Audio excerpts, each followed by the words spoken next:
Well, we all see these videos about the best programming language to learn in 2020, which all end up as expected and to no one's surprise by Python or JavaScript. But on this video, I will take it to the next level and talk about the most interesting programming languages to learn in 2020, or at least to try. So you may be prepared and future proof for anything that happens.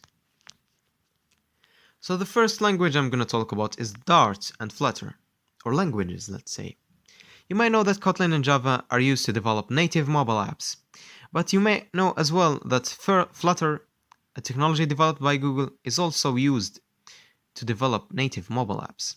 And I think it's quite an interesting programming language to learn, even though I don't know it. I think it's a pretty good language because it's on the rise right now. So, if you want to learn native mobile app development, and if your job doesn't require Java or Kotlin, I recommend learning Dart and Flutter. Second language is Go. So I don't know much about Go, but I know it's developed by Google, and it's trying to rival Python. I haven't tried it personally, but it seems like a pretty interesting language, and it can do pretty much anything Python can do.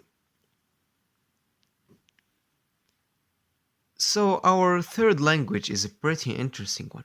It's C#, and I don't see this included in a lot of videos about the best programming language between quotes, you know? So there is something about C# that makes it a better Java for me. I have used it for a while, some mobile development, some game development, and I think it's a pretty powerful language, and on the back end as well.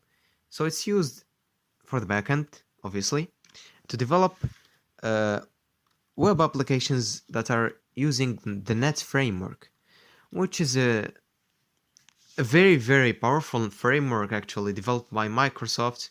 So that makes it a very, very great language to learn in 2020, and it makes you actually future proof if you find a job on about C#.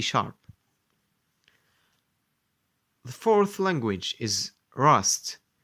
I personally don't know anything about Rust, but it seems like an alternative to C++, which makes it pretty interesting nonetheless.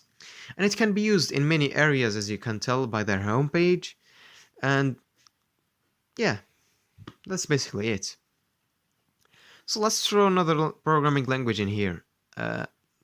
Python. If you haven't learned Python yet, or if you are beginner to programming, I don't recommend learning it. But if you have already learned something like C, C++ or something, and you don't know Python, I recommend you learn it. It's a very interesting language. And yes, that's basically the list.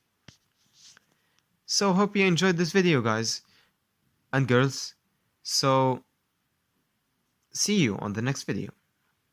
And don't forget to subscribe. And I forget to mention that always, as always. See you guys next time.